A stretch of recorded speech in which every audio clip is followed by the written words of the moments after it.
What's going on, everybody? We all know as of this afternoon, Joe Biden has officially declared that he's not going to continue campaigning for 2024. He said it's in the best interest of America and the Democratic Party to not pursue re-election.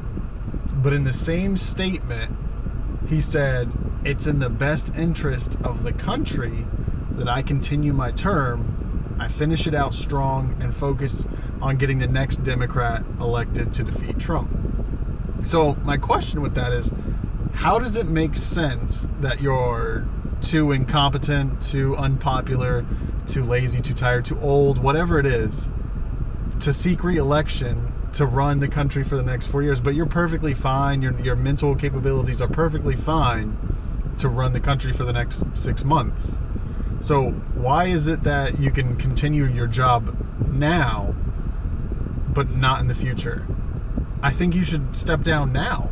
If you're saying, hey, I can't do it, folks, I just can't do it, that should be the end of it. You're done, right? You shouldn't be, I can't do it in 6 months. Like, that's a weird projection. Why are the Democrats letting him finish his term? Just hand it over to Kamala, let her get utterly destroyed by Trump in the general election in November, and just take your loss. Do they honestly think that him finishing out his term is for the best? Is that the Democrats' real best hope, is to let him finish out his term and then just hope that whoever they pick is going to beat Trump? I don't know. I just think it's a loss at this point. I think this election is a loss. There's nobody that they can throw in there that's going to be popular enough, that's going to have the support of the whole nation to defeat Trump. I mean, there's a few names that, could help pick up key pieces, obviously. Like Shapiro can help Pennsylvania. You got Newsom, who can really rally all the crazy liberals. But who's going to, in a general election, look at Gavin Newsom and say, yeah, that's the guy I want? What moderate is going to do that? Because he's such a crazy lefty. Like, I don't think you could do that. And Kamala is like the least popular vice president of all time. So what hope do they have of her winning? And then you have establishment like Hillary. You're going to put Hillary in there after I just don't see that happening. It just doesn't make any sense to me. So the Democrats, I believe, are kind of stuck.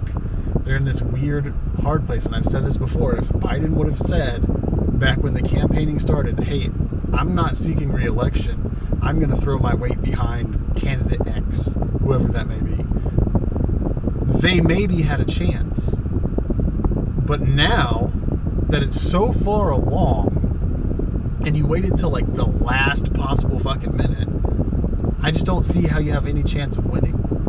And I don't see who they're going to throw in there that's going to beat Trump.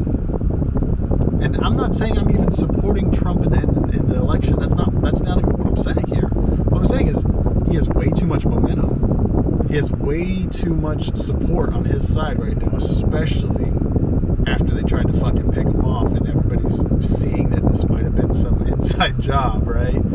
I just don't see who they're going to throw their weight behind that's going to have as much of an impact as they want. I don't see a scenario in which a Democrat wins the general election in November. So what do you guys think? Do you think I'm wrong? Do you think there's a candidate out there that has the ability to swing this election? Do you think there's a candidate out there that has the ability to beat Trump? Let me know in the comments below, because if I'm wrong, then I'm wrong and I'll admit that.